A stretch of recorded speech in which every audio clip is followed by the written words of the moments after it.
Hello everyone, welcome to जैसे English. तो tense के 11वें पार्ट में आपका स्वागत है। इसके पहले आपके 10 पार्ट बन चुके हैं, आप प्लेलिस्ट में जाकर देख सकते हैं। अगर आप पूरा टेंस देख लेंगे तो टेंस आपके लिए धुआं धुआं हो जाएगा, कहीं से कोई दिक्कत रहबे नहीं करेगा बिल्कुल भी।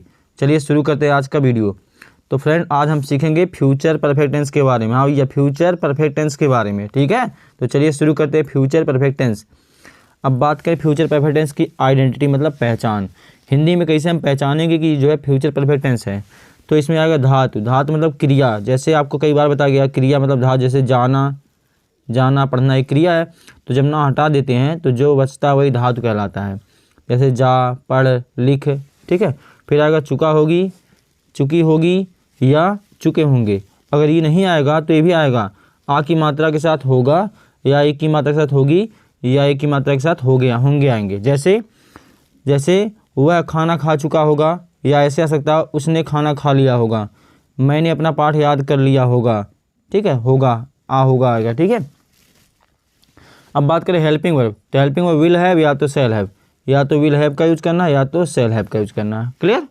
अब बात करें मेन वर्ब की थर्ड फॉर्म का यूज करेंगे। चलिए अब हम पहले स्ट्रक्चर की ओर बढ़ते हैं। तो देखिए अफर्मेटिव सेंटेंस में क्या होगा, सब्जेक्ट लगाएंगे, सब्जेक्ट के बाद में विल या तो शैल, फिर हम हैव लगाएंगे, हैव के वर्ब का थर्ड फॉर्म, फिर ऑब्जेक्ट।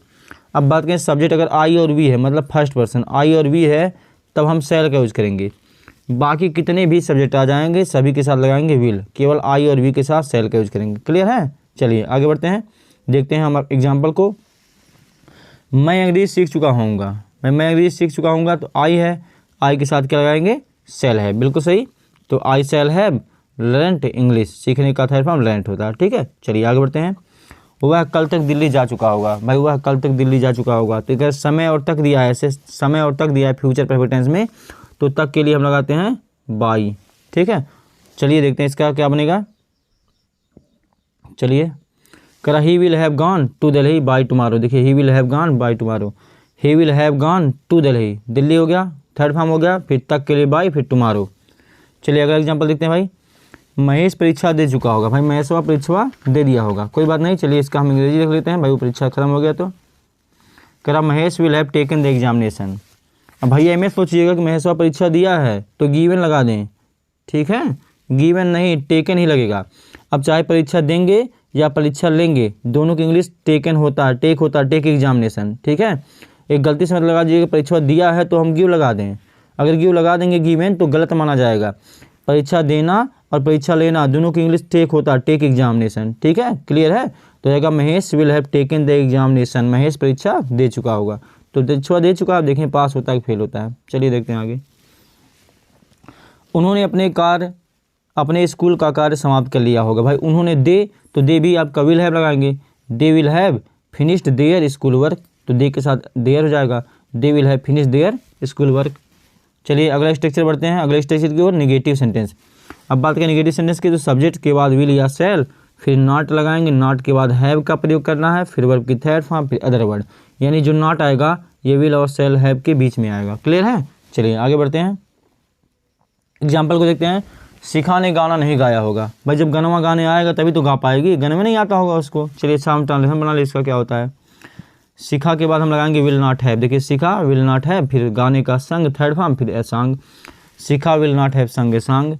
चलिए अगला एग्जाम्पल देखते हैं। मैं अपना पाठ नहीं याद कर चुका हूँगा, तो चलिए मैं का आई, फिर शैल नॉट हैव लगाएंगे, I shall not have learned my lesson. चलिए आगे बढ़ते हैं। मैं कल तक यह पुस्तक नहीं पढ़ चुका होऊंगा, तो फिर मैं आ गया, आई शैल नॉट हैव पढ़ने का read, I shall not have read इस पुस्तक का दिस बुक, और फिर देखिए तक आ गया, तो बताए थे ना बाई टुमारो, बाई तक के लिए बाई, फिर समय का टुमारो, कल का टुमारो, ये बताया गया था। चलिए अगला देखते हैं। उसने मुझे धोखा नहीं दिया होगा, भाई जब कोई गलती किया करेगा तभी तो धोखा मिलेगा। चलिए देखते हैं। कह रहा he will not have deceived me, तो उसने का ही या सी दोनों लगा सकते हैं, दोनों सही है, ठीक है। ही विल नॉट हैव, फिर डिसीव मतलब धोखा देना, ठीक है, मी मतलब मुझे, तो ही विल नॉट डिसीव्ड है मी, या सी विल भी लगा सकते हैं, कोई दिक्कत नहीं है। चलिए आगे बढ़ते हैं, अगला स्ट्रक्चर देखते हैं। अब बात करें यस या नो टाइप की, तो यस या नो टाइप में पहले हम क्या होता है, यस या नो टाइप में हिंदी वाले वाक्य में क्या शब्द पहले आ जाता है, क्या शब्द पहले आएगा, तो उसे कहेंगे यस या नो टाइप क्वेश्चन, क्योंकि इसका जो उत्तर मिलता है वह हाँ या ना में मिलता है। तो इसमें क्या करेंगे, हेल्पिंग में विल और शैल को पहले करेंगे, फिर सब्जेक्ट, अगर सब्जेक्टवा के बाद नॉट आ गया कहीं पे वाक्य में तो नॉट को सब्जेक्ट के बाद और हैव के बीच में लगा देंगे। क्लियर। फिर वर्ब का थर्ड फॉर्म, फिर अदर वर्ड लिखेंगे। तो चलिए एग्जाम्पल देखते हैं, अभी साफ समझ में आ जाएगा। क्या शिखा ने मेरी घड़ी चुराई होगी। अब भाई देखिए, अगर शिखा चोर होगी तो चुरा ली होगी, अगर नहीं चोर होगी तो नहीं चुराई होगी। तो इसका उत्तरवा जो मिल रहा है हाँ या ना मिल रहा है। क्या शिखा ने मेरी घड़ी चुराई है, हाँ हाँ चुराई होगी तो हाँ, और नहीं तो नहीं। चलिए इसका देखते हैं इंग्लिश। तो शिखा अगर थर्ड पर्सन है तो यहाँ लगाएंगे विल शिखा, फिर हैव तब वर्ब की third form stolen my watch. Will Shikha have stolen my watch. चलिए आगे बढ़ते हैं। क्या गरिमा ने एक मधुर गाना गाया होगा। अब गरिमा को अगर आता होगा तो हाँ, अगर नहीं आता हो तो नहीं। तो इसका उत्तरवा जो मिला वो हाँ या ना में मिला, इसलिए इसका नाम रखा गया सुनो टाइप क्वेश्चन। ठीक है, तो विल से स्टार्ट करेंगे इसको भी। विल गरिमा हैव, फिर संग ए स्वीट सॉन्ग, तो संग वर्ब का थर्ड फॉर्म हो गया, फिर स्वीट सॉन्ग मतलब मधुर गाना हो गया। चलिए और एग्जाम्पल देखते हैं भाई। क्या वह झूठ नहीं बोला होगा। भाई अगर वह सत्यवादी होगा, झूठ नहीं बोला होगा, कोई बात नहीं। चलिए देखते हैं हम क्या होता है इसका। Will he not have told a lie. अब देखिए नॉट अगर आएगा तो हम नॉट को सब्जेक्ट और हैव के बीच में लगाएंगे। ठीक है, will he not have told a lie. चलिए आगे बढ़ते हैं, अगला एग्जाम्पल देखते हैं। क्या महेश कपड़े धो चुका होगा। हो सकता है भाई धो चुका होगा। चलिए क्या हो जाएगा, विल महेश हैव, फिर वॉश द क्लॉथेज। क्लियर। चलिए आगे बढ़ते हैं, अगला स्ट्रक्चर भाई WH टाइप क्वेश्चन। चलिए WH टाइप क्वेश्चन में पहले लगाएंगे क्वेश्चन वर्ड। पहले क्या लगाएंगे, क्वेश्चन वर्ड, फिर विल या तो सेल, फिर सब्जेक्ट, फिर अगर नॉट आ गया तो भाई यहीं लगा देंगे, नहीं तो कोई पतिया नहीं है इसका। फिर हैव के वर्ब की थर्ड फॉर्म, फिर जो बचेगा वो लास्ट में लगा ही देंगे। चलिए बढ़ते हैं एग्जाम्पल की ओर। उसने क्या किया होगा। तो क्या देखिए, क्या जो है अगर वाक्य के पहले रहा होता तो इसको एस टाइप कह देते हैं, लेकिन अब क्योंकि बीच में आ गया इसके लिए इसको कहेंगे WH टाइप क्वेश्चन। तो इसमें क्या की अंग्रेजी लिखेंगे तो हो जाएगा व्हाट विल ही, फिर हैव यहाँ पे लगाएंगे, फिर डन, डू का थर्ड फॉर्म डन। चलिए अगला एग्जांपल देखते हैं। लड़के आज स्कूल कैसे गए होंगे। तो कैसे का पहले हम लिखेंगे, क्वेश्चन वर्ड क्या है कैसे, तो कैसे का हाउ, फिर विल, फिर सब्जेक्ट क्या है द बॉयज, फिर लगाएंगे हैव, तब फिर गो का गॉन, फिर to school. How will the boys have gone to school. चलिए अगला एग्जांपल देखते हैं। तुम्हारा नौकर कहाँ चला गया होगा। भाई गुस्साया होगा, रिसिया होगा, भाग ही गया होगा। तो कहाँ का where will your servant have, फिर gone, where will your servant have gone. चलिए अगला एग्जांपल देखते हैं। तुम कल तक काम क्यों नहीं पूरा कर चुके होगे। तो जब आएगा नहीं तो कहाँ से पूरा कर पाएगा। चलिए देखते हैं क्यों आया। तो क्यों का व्हाई विल हो गया, यू हो गया, फिर अगर निगेटिव वर्ड आएगा तो सब्जेक्ट के बाद नॉट लगा देंगे, फिर हैव तब लगाएंगे। ठीक है, मतलब सब्जेक्ट और हैव जो है इसके बीच में अगर नॉट आएगा तो यहाँ पे लगाना है। Why will you have not, फिर पूरा करने का कंप्लीटेड, फिर द वर्क। चल जाए फिर अगला स्ट्रक्चर देख लीजिए लास्ट में। हु मतलब कौन या किसने, हु मतलब कौन या किसने दोनों होता है। ठीक है, कौन या किसने।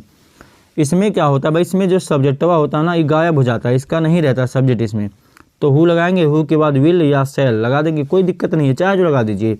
अगर नॉट निगेटिव है तो नॉट लगाएंगे, नहीं तो फिर हैव लगाएंगे, फिर वर्ब की थर्ड फॉर्म, फिर अदर वर्ड। चलिए एग्जाम्पल देखते हैं इसका। कह रहा कि तुम्हारे घर में चोरी कौन किया होगा। अच्छा वो लग रहा है शिखवा जो थी ना वही हो सकता चुराई हो, वही पूछा गया था ना। चलिए अच्छा देखते हैं। तो इसमें कौन का हु लगाएंगे, who will have stolen in your house, who will have, फिर स्टोलन वर्ब का थर्ड फॉर्म, फिर इन योर हाउस। अगला एग्जाम्पल देखते हैं। तुम्हें अंग्रेजी कौन पढ़ाया होगा। तो कौन का who will have taught you English, who will have taught you English, teach का थर्ड फॉर्म टॉट होता है। ठीक है, चलिए अगला देखते हैं। गाना कौन कौन गा चुके होंगे। तो कौन कौन आएगा, चाहे कौन कौन बस डस्ट हुआ जाए, मतलब सिंगुलर हो या प्लूरल कोई दिक्कत नहीं है, वही लगाएंगे। तो हो जाएगा हु विल हैव संग a song, who will have संग ए सॉन्ग। अगला है फिल्म कौन नहीं देख चुका होगा। तो जब नहीं आएगा तो हु विल नॉट हैव लगा देंगे, who will not have watched the movie, who will not have watched the movie. इस तरह से आपका फ्यूचर परफेक्ट टेंस समाप्त हो गया। अगर आपको कोई डाउट हो तो ज़रूर कमेंट करिएगा। अगर आपने चैनल को सब्सक्राइब नहीं किया हो सब्सक्राइब कर लीजिएगा। अगर आप पूरा टेंस पढ़ लेंगे तो सच में बता रहे हैं टेंस आपके धुआं बनी जाएगा। फिर भी कोई डाउट हो तो कमेंट जरूर करिएगा। मिलेंगे हम आपसे अगले पार्ट में। Thanks for watching.